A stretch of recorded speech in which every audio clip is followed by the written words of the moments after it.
할렐루야. 5월 4일 화요일 큐티 영상 시작하겠습니다. 오늘 말씀은 잠언 2장 1절에서 15절입니다. 잠언의 말씀 가운데 지혜의 말씀이 많이 담겨져 있다, 그런 얘기들을 많이 하죠. 그래서 우리는 잠언을 볼 때마다 우리의 그런 삶 가운데 지혜로운 그런 삶을 발견하고 싶다, 이제 그런 마음을 갖게 되죠. 그러면서 이 말씀을 이제 대하고 있는 것입니다.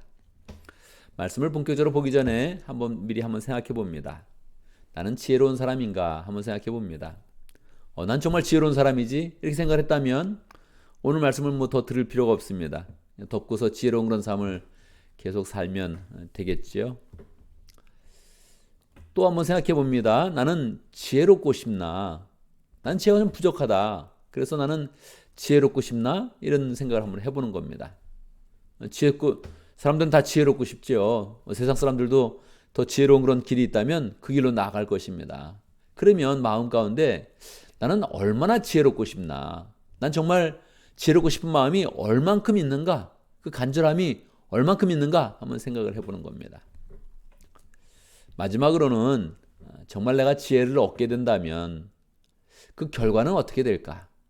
하나님이 주시는 그런 지혜의 그런 길, 그 결과, 하나님이 나에게 지혜를 주셨다면 나는 어떤 삶을 살게 되는 것인가, 이렇게 한번 미리 생각을 해보면 좋겠습니다. 그리고 이제 한번 가보는 겁니다. 아이들아, 그렇게 이야기하고 있죠. 솔로몬은 늘 이제 자녀에게 이야기하듯이 이것은 사실은 유산을 주듯이 얘기하는 것입니다. 우리가 이 지혜의 말씀을 받을 때 내가 하나님으로부터 유산을 받는다, 부모로부터 유산을 받는다면 그 지금 내가 유산을 좀 받는 과정이다, 이렇게 생각을 하면서 이 말씀을 이제 받아들이면 좋죠. 내 말을 받아들이고, 이 내 말이 이제 사실은 지혜죠. 솔로몬이 하나님의 영이 충만해서 하나님의 말씀을 전하듯 하나님의 그런 그 말씀을 선포하는 것입니다. 지혜는 말씀으로 오는 거예요. 그래서 말씀을 받아들인다, 이런 마음을 잘 가져야 되죠. 내 말을 받아들이고 내 명령을 마음속 깊이 간직하여라. 그래서 주님의 그런 그 말씀을 내가 잘 받아들인다. 주의 말씀이면 받아들인다, 이렇게 생각을 하는데 우리에게 이제 다가오는 것은 사실은 설교의 형태로 오는 거거든요. 내가 설교를 잘 받아들이나, 내가 주님의 말씀을 잘 받아서 마음속에 간직하고자 하는 그런 열망이 있는가, 이렇게 생각해 보면 또 조금 다른 겁니다. 2절, 지혜에 내 귀를 기울이고 명철에 내 마음을 두어라. 그래서 1절에서 6절까지는 지혜를 사모하는 그런 자세, 지혜를 어떻게 사모해야 되나, 내가 얼만큼 지혜롭고 싶나, 지혜를 어떻게 받아들여야 되나, 이런 부분을 이제 이야기하고 있는 것입니다. 3절, 슬기를 외쳐 부르고 명철을 얻으려고 소리를 높여라. 자, 이게 사모함의 그 적극적인 그런 면을 강조하고 있는 거죠. 여러분, 지혜롭고 싶어요? 얼만큼 그러고 싶어요? 그 슬기를 외쳐 불러서 저에게 와주세요, 저는 지혜를 원합니다, 이 정도로 원합니까? 명철을 얻으려고 소리를 높여서 저는 지혜가 꼭 필요해요, 지혜를 주세요, 이런 마음이 있으세요? 4절, 은을 구하듯 그것을 구하고 보화를 찾듯 그것을 찾아라. 그래서 지혜로운 마음을 막 찾으라는 거예요. 사모하는 그런 마음을 가지라는 거예요. 내가 지금 보물을 찾는다, 은을 찾는다, 돈을 찾는다, 이런 마음으로 지혜를 사모하라는 거예요. 그러면 어떤 일이 일어날까요? 그렇게 하면, 5절, 그렇게 하면 너는 주님을 경외하는 길을 깨달을 것이며 하나님을 아는 지식을 터득할 것이다. 이게 한 바퀴 도는 건데요. 원래 지혜의 근본이 하나님을 경외하는 것인데, 우리가 막 지혜를 막 사모하는 마음을 갖고, 주의 말씀을 사모하는 마음을 갖고, 주님의 영에 대해서 사모하는 마음을 가지면 주님은 우리에게 주님을 정말 경외하는 그런 길을 잘 알게 해주신다는 거예요. 주님을 경외할 수 있도록 그 삶을 살게 해준다는 거예요. 이게 말입니다. 이 세상 사람들이 지혜를 얻을 때 왜 지혜를 얻으려고 그래요? 좋은 선택을 하려고 하는 거거든요. 실수 없고 좋은 선택을 해서 시간적인 낭비도 없고, 사실은 돈에 대한 낭비도 없고, 낭비는커녕 더 돈을 잘 얻고 싶은 그런 마음 가운데 지혜로운 길을 가고 싶다, 그렇게 이야기하는 거거든요. 그런데 하나님은 좀 다른 거예요. 우리에게 지혜를 주신다면 우리가 정말 하나님을 경외하는 길로 가서 거기서 지혜의 보물창고를 얻어가지고 풍성한 그런 삶을 살도록 해주길 원한다는 거예요.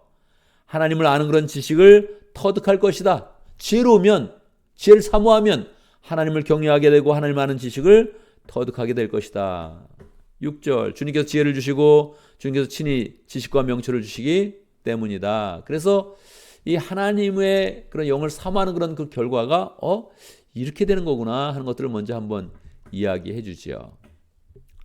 그리고 이제 7절부터는 우리가 지혜를 잘 사모하고 지혜를 막 추구하면 하나님께서 어떤 유익을 주시나 하는 그런 부분이 7절부터 약 12절까지 나와 있습니다. 자, 어떤 그런 유익을 주실까요? 지혜를 얻은 그런 결과는 어떤 것일까요? 댓글로 나와 있죠? 7절. 정직한 사람에게는 분별하는 지혜를 마련해 주시고 흠없이 사는 사람에게는 방패가 되어 주신다. 그래서 정직한 사람에게 분별하는 지혜를 마련해 준다는 거예요. 또 흠이 없어요. 그런 사람은 하나님의 방패가 되어 주신다는 거죠. 여러분, 분별하는 지혜가 뭘까요? 분별하는 지혜. 이 분별하는 지혜. 뭐 알죠? 이렇게 뭐를 잘 판단하고 그래서 정말 좋은 길을 가고 나쁜 길은 버리고 나쁜 것은 버리고 하는 게 이게 이제 분별이겠죠. 분별이겠죠. 근데 이게 NLT 번역에서는 그렇게 번역을 했어요. Treasure of Common Sense. 분별하는 지혜. 뭘까요? Treasure of Common Sense. 이 사실 이게 항상 common sense예요. 이 common sense. common sense가 뭡니까? 하나님을 잘 섬겨야 된다. 이게 common sense예요. 사람의 마땅한 바. 이게 common sense입니다. 지도자가 가져야 될 그런 덕목이 무엇인가? 신학교 교수님이 그렇게 물었을 때 그렇게 이야기해 줬어요. 지도자가 될 덕목이 무엇입니까? 누가 질문했는데 여러 개를 얘기할 것 같았는데 목회자도 지도자인데 목회를 잘하려면 여러분 상식이 있어야 됩니다. 상식대로 잘하면 지도자의 길을 잘 갈 것입니다. 그렇게 이야기했어요.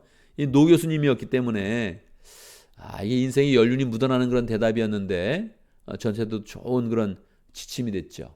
그분이 했던 많은 강의들이 기억나지 않고 제가 마음속에 가지고 있는 그분에 대한 그런 유일한 그런 말이에요. 자문과 같은 그런 말이죠. 지도자는 상식을 지켜야 된다. 뭐 뛰어난 일을 하는 게 아니다. 일단 모든 사람이 다 공감할 수 있는 상식의 길을 가라. 그렇게 말씀을 해주셨어요. 근데 성경에서도 분별하는 지혜, 글쎄요, 제가 뭐 킹제임스 버전은 안 찾아봤는데 이 NLT에서는 그렇게 표현했어요. Treasure of Common Sense. 이 상식으로부터 오는 그런 모든 길을 갈 수 있는 그런 트레저, 그거를 가져라. 그렇게 이야기를 했단 말이에요. 결과 주는 유익 무엇일까요? 공평하게 사는 사람의 길을 보살펴 주시고 주님께 충성하는 사람의 길을 지켜주신다. 여러분, 우리는 계속 이렇게 여기서 염두에 둬야 되는 거예요. 이게 세상 사람들이 사는 그런 그 방법 가운데 지혜를 얻는 그런 그 목적과 하나님이 우리에게 주시는 그런 그 목적이 좀 다르다는 거예요. 세상 사람들은 이 지혜라고 했을 때 조금 돈을 잘 버는 방법, 조금 더 편안하게 사는 방법, 조금 더 안락하게 사는 방법을 막 추구하면서 그걸 지혜라고 생각하고 있는 거예요. 그러니까 전혀 못 갖는 거죠. 절대 가질 수가 없는 거예요. 하나님의 상식과는 전혀 배치되는 거예요. 하나님은 어떤 걸 원하세요? 분별하는 지혜를 주시고 방패가 되어주시고 사람의 길을 보여주시고 공평하게 사는 사람의 그런 길을 보여주시고 충성하는 그 사람의 그런 길을 지켜주시는 거예요. 그게 무르익으면 9절 그때야 너의 지혜와 공평과 정직 이 모든 복된 길을 깨달을 것이다. 하나님의 지혜가 넘쳐질 때 이 복된 길을 깨닫는 거죠. 그래서 우리는 계속 지혜를 사는 방법이다, 수단이다. 요 지혜를 가져가지고 내가 성공해야지. 이렇게 해가지고는 지혜의 근처도 가지 못합니다. 지혜의 맛도 보지 못하는 거예요. 지혜는 뭐라고요? 계속 예수님이다, 성령님이다, 아니면 복음이다. 이렇게 생각하는 게 좋아요. 이건 구원의 그런 복음이다. 이렇게 생각을 해야 이 지혜가 우리 가운데 들어오는 것이지. 우리가 이 지혜를 얻어가지고 실수하지 말고 남보다 좀 빨리 이렇게 해가지고 그래가지고 내가 좀 성공을 좀 해야지. 내가 돈 좀 벌어야지. 이렇게 해가지고는 이 지혜의 길이 아니고 우리는 멸망의 길을 가려고 지혜를 얻으려고 하는 거예요. 그러니까 하나님의 지혜, 이 근본을 알면서 자꾸 우리가 지혜를 사모하는 그런 마음을 가져야 되는 거죠. 지혜가 내 마음속에 들어가고 지식이 내 영혼을 즐겁게 할 것이다. 그때야 너는 정의와 공평과 정직 이 모든 복된 길을 깨달으며 지혜가 내 마음속에 들어가고 지식이 내 영혼을 즐겁게 할 것이다. 이 복음의 그런 진리라고 생각을 하면 지혜가 우리 속에 들어올 때 이 복음의 그런 지식이 우리의 영혼을 즐겁게 하는 거예요. 여러분, 우리가 진정으로 즐겁게 되는 거, 이 영혼이 즐겁게 되는 게 어려운 거거든요. 사람이 뭐 그냥 얍삽해가지고 다 그냥 뭐 조금 이득 보면 길 가다가 뭐 돈이라도 하나 주스면 뭐 좋아할 수 있어요. 이게 사람의 마음인 거예요. 그런데 그렇다고 우리의 영혼이 즐겁지는 않거든요. 여러분, 돈이 갑자기 생기면 좋을 것 같은데 정말 좋을까요? 우리의 영혼이 좋을까요? 그렇지 않습니다. 우리의 영혼은 너무너무 위기에 처해 있게 되는 거예요. 우리는 교만해지고 타락한 그런 길을 갈 수 있는 너무 좋은 조건을 갖추게 되는 거예요. 그래서 큰일 나는 겁니다. 우리가 바라는 바 지혜로운 길이 아니에요. 우리는 정말로 이 마음 가운데 늘 탐욕과 이 방탕의 그런 그게 늘 자리 잡고 있어서 조금만 기회가 되면 우리는 그냥 금방 하나님을 배반할 수 있는 그런 길로 나갈 수 있거든요. 그러니까 계속 지혜로운 그런 삶, 하나님의 영, 예수 그리스도의 영, 이것을 내가 끝까지 붙잡겠다. 그런 마음을 자꾸 가져야 되는 거죠. 그러면 12절, 지혜가 악한 사람의 길에서 너를 구하고 겉과 속이 다르게 말하는 사람에게서 너를 건질 것이다. 그래서 지혜는 우리를 보살펴 주는 거예요. 악한 길을 다 잘라내는 것이고, 그리고 우리를 시험하는 사람, 모함하는 사람, 겉과 속이 다른 그런 사람으로부터 우리를 구해주는 것입니다. 잠언은 정확히 세상을 알고 있어요. 그래서 12절, 13절, 14절, 15절 이 모든 그런 부분에 대해서 한번 악한 사람에 대해서 이야기하니까 연속적으로 이야기합니다.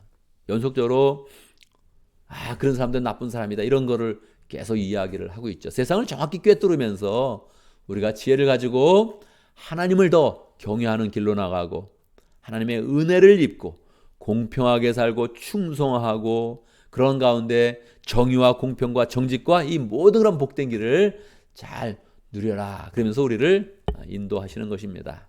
그래서 우리는 마음 가운데 지혜로운가 생각을 해봤을 때 하나님, 나는 지혜가 좀 부족합니다. 내가 바보는 아닌데 늘 똑똑한 척하고 내가 늘 판단을 잘한다고 생각하는데 나는 하나님을 사모하는 마음이 부족합니다. 이런 마음을 가져야 됩니다.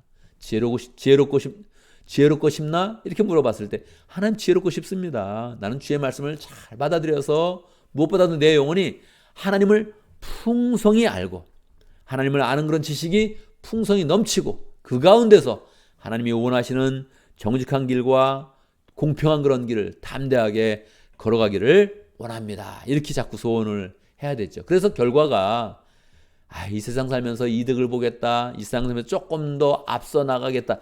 뭐 이런 소원이 아니라 내 마음 가운데 복음의 은혜가 넘쳐서 하나님의 뜻을 풍성히 펼쳐내는 복된 삶을 살겠습니다. 이렇게 마음 먹으면 좋겠습니다. 오늘도 말씀을 보면서 기도 제목을 붙잡습니다. 우리가 지혜를 얻기를 원합니다. 그랬을 때 지혜를 빨리 이용해 먹고 싶은 그런 마음을 버리고 지혜를 이용해서 잘 한번 살아보자 이런 마음을 버리고 정말 하나님의 지혜를 풍성히 누리고 내가 도리어 지혜의 인도함을 받는 복된 삶이 될 수 있도록 기도합니다. 오늘 목장을 위해서 기도하는데 오늘 모로코 목장을 위해서 기도하겠습니다. 박진영 목자님, 이희연 목녀님, 모원들과 강규수 선교사님 위해서 기도합니다. 여러분들은 목자님과 목녀님, 선교사님 이름을 부르면 어떤 마음이 드십니까? 저는 뭐 늘 두 가지 마음이 듭니다. 이렇게 약할 수 있나? 이렇게 정말 약할 수 있나? 그런 마음이 항상 마음속에 듭니다. 이름을 불러보면 정말 이렇게 약할 수 있나? 그런 마음이 한번 듭니다. 그리고 또 한 마음은 이 약한 그런 그 사람을 하나님께서 축복하셔서 용사와 같이 정말 믿음의 그런 용맹한 장수와 같이 세워주시는구나 하는 것들을 느끼게 됩니다. 그래서 우리는 자꾸 이름을 불러보는 게 되게 중요합니다. 이름을 부르면서 자꾸 축복을 해야 됩니다. 우리는 두 가지를 동시에 가지고 있거든요. 약한 모습 그리고 하나님 은혜 가운데 강한 모습을 동시에 가지고 있습니다. 선교사님도 그렇습니다. 저는 선교사님의 그런 삶들을 상상해 보면 야, 참 못 살겠다 그런 마음을 많이 갖습니다. 갈등하면서 참 어렵게 살겠구나, 참 힘들게 살겠구나 그런 생각을 항상 합니다. 그러나 그걸 어려운 줄 알면서 선택한 그런 삶인데 하나님께서 축복하시고 하나님께서 인도해 주셔야 되죠. 그래서 이름을 부를 때 강력하게 축복을 하는 겁니다. 선교라는 게 말이 선교지 막상 현장을 가져보면 너무너무 약한 인간의 그런 모습이 정말 치열하게 나타나는 그런 곳입니다. 저도 모로코에 가서 강규 선교사님의 그런 삶을 봤을 때 야, 여기서 어떻게 선교를 할 수 있나? 절대 못한다. 그런 마음을 가졌습니다. 그런데 그것을 선택하고 포기하지 않고 계속 하려고 하는 그 마음, 그걸 하나님께서 받아주시고 용맹한 장수처럼 세워서 믿음의 역사를 이루어 주셔야 되는 거죠. 우리 교회를 위해서 기도합니다. 우리 교회도 항상 그렇죠? 너무너무 약합니다. 교회를 생각하면 하나님, 우리 교회가 이렇게 약할 수 있습니까? 항상 그렇게 절규하게 되죠. 그러나 또 우리는 또 하나님의 그런 은혜 가운데서 약한 모습이 강하게 펼쳐지고 우리 교회가 베이 지역에서 가정교회 모델 될 수 있도록 그렇게 기도해 보는 겁니다. 우리가 모델이 되어지고 센터가 되어지고 또 중심이 되어져서 영혼 구원하여 제자 삼는 삶을 잘 살아갈 수 있도록 그렇게 함께 기도하면 좋겠습니다. 함께 기도하는데 제가 먼저 기도하고 함께 기도하는 시간 갖도록 하겠습니다. 기도합니다. 하나님의 은혜를 찬양합니다. 연약한 우리들, 어리석은 우리들에게 하나님의 지혜를 부어주셔서 지혜의 길을 담대하게 나아갈 수 있도록 인도하여 주시고 예수님의 지혜로서 이 세상 사람들 가운데 복음을 펼칠 수 있도록 역사하시니 감사합니다. 하나님의 사랑을 많이 입으면서 사랑도 나타나게 하시고 은혜도 나타나게 하시고 하나님, 정말로 승리자의 그런 길을 담대하게 걸어갈 수 있도록 인도하시니 감사합니다. 하나님의 은혜 입어서 정말로 지혜로운 그런 삶을 잘 살아갈 수 있도록 인도하여 주옵소서. 하나님 아버지, 우리에게 목장을 허락하신 것 감사합니다. 목장을 통해서 하나님의 능력을 체험하게 하시고 하나님의 사랑을 풍성히 누리게 해주시고 하나님 목장을 통해서 하나님의 그런 사역을 감당할 수 있도록 인도하시니 감사합니다.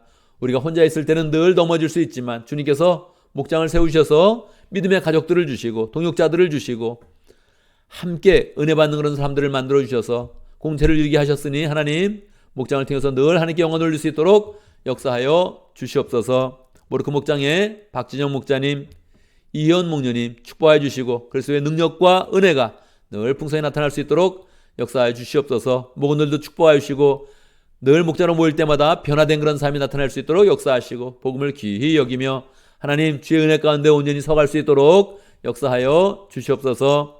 강규 성사님 축복하여 주시고 강사라 선교사님 축복하여 주셔서 건강하게 해주시고 영육간에 강건하여서 그 마음의 그런 소원들을 다 풍성하게 하나님 앞에서 이룰 수 있도록 역사하여 주시옵소서. 하나님 아버지, 교회를 위해서 기도합니다. 우리 교회도 늘 약한 모습입니다. 하나님, 얼마나 약한지, 얼마나 주의 그런 복음을 입고서도 약한 모습으로 살아가는지 불쌍히 여겨 주시옵소서. 하나님 아버지, 불쌍히 여겨 주시고 하나님의 은혜를 부어주셔서 우리 교회가 하나님의 교회 모습이 잘 나타날 수 있도록 역사해 주시고 베이 지역에서 모델 교회가 될 수 있도록 역사하시고 미국에서도 가장 모범적인 모델 교회가 잘 되어서 주의 사역을 마음껏 감당하는 복된 교회 될 수 있도록 축복하여 주옵소서. 주의 은혜 가운데 새날을 맞이했습니다. 오늘 하는 모든 일 가운데 함께 하시고 주의 은혜를 부어주시고 하나님, 계획부터 좋게 해주시고 처음 시작부터 좋게 해주시고 되어지는 모든 과정 가운데 하나님의 영광이 나타나며 칭찬받는 일 될 수 있도록 역사하여 주시옵소서. 어리석은 것은 모양이라도 버리게 하시고 악한 모습은 하나님 시작부터 하지 않도록 역사하여 주시고 늘 주의 은혜 가운데 잘 살아가며 하루를 마칠 때 우리의 그런 삶 가운데 감사가 넘치도록 역사하여 주시옵소서. 예수님의 이름으로 기도드리옵나이다. 아멘.